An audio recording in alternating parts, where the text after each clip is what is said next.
Well, as we've been mentioning all morning, Valentine's Day is tomorrow, and with restaurants not at full capacity, many will enjoy a romantic meal at home with their Valentine. And if you need a little help with that menu, we have just the man to help you out. Let's say hello to our good friend, chef and caterer Hugh Groman this morning. Good morning, Hugh. Hi, good morning.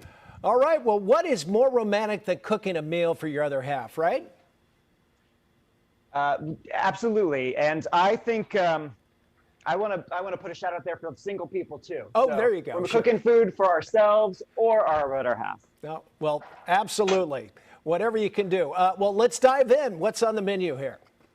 I've got a delicious entree for you for Valentine's Day. It's a seared cod with fresh crab on a bed of arugula, avocado, grapefruit, red onion.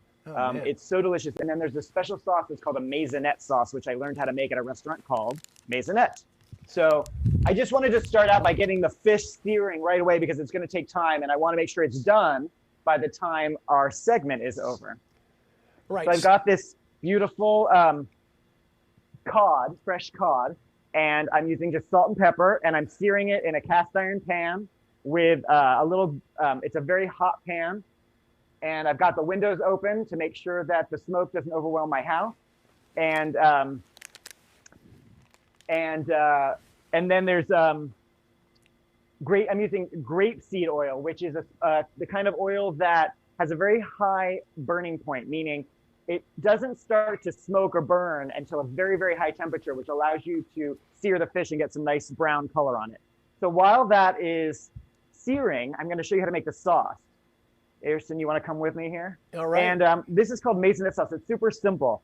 I've got a quarter cup of fresh mayonnaise in here, or mayonnaise to say, and then just a tablespoon of ketchup, a few dashes of Tabasco, a little bit of what is this?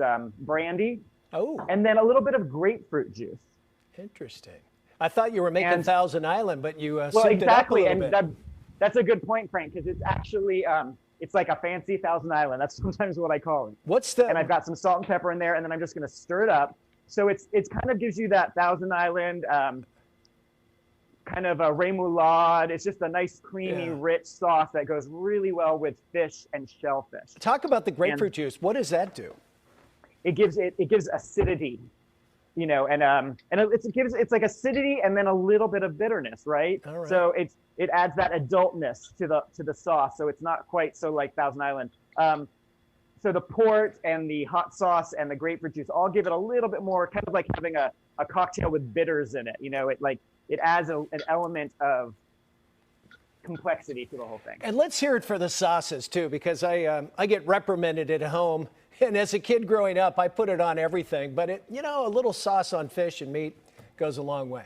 Yes, and a little or a lot. And then I'm going to now just start plating this up while I wait for the fish to be done. But Ayrton, if you want to come with me to the stove, let me get my little rag. I'm going to turn this fish over. We got a nice little color on that. Can you see it? I can. Will you eventually bake that? Is that why you're searing it in? No, I'm right going to now? just finish it in the pan. Finish it in the pan?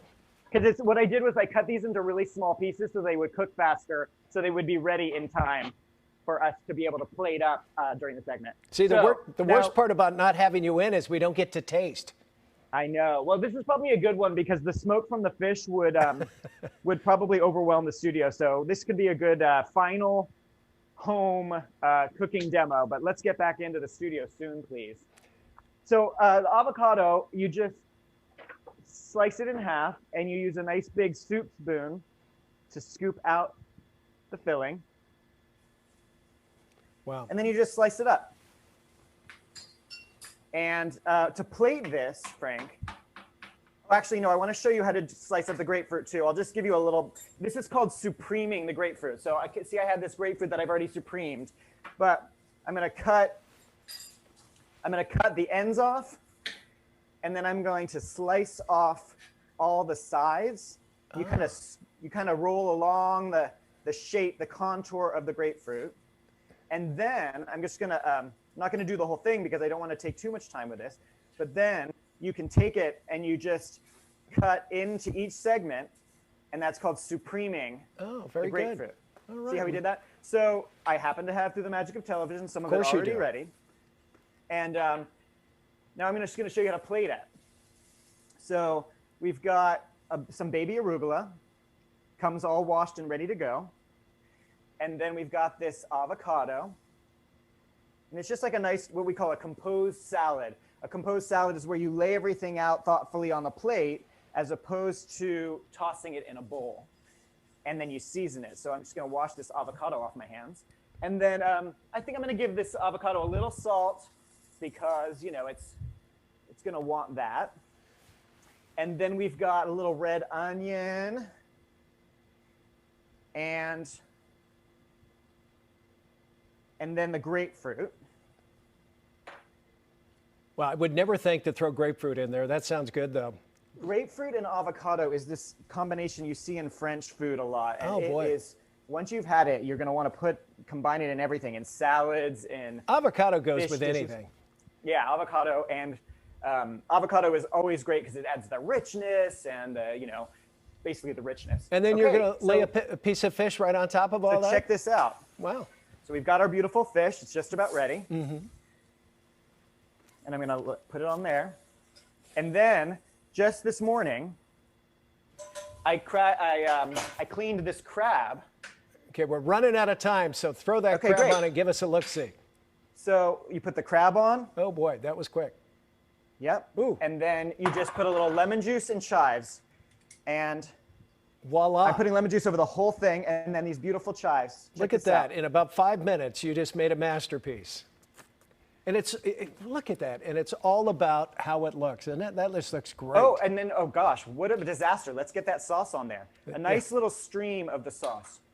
Wow. And what's your address, too? Because I'm coming over.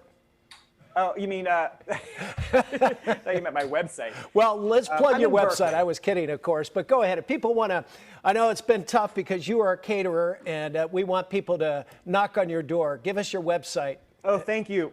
Check us out at greenleafprovisions.com. Oh, my. Just interviewed with you at the beginning of this.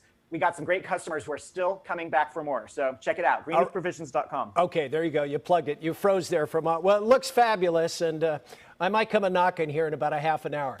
You were the best, Hugh Groman. Thank you so much. Have a great Valentine's Day weekend and a good holiday weekend, too. Thanks, you too.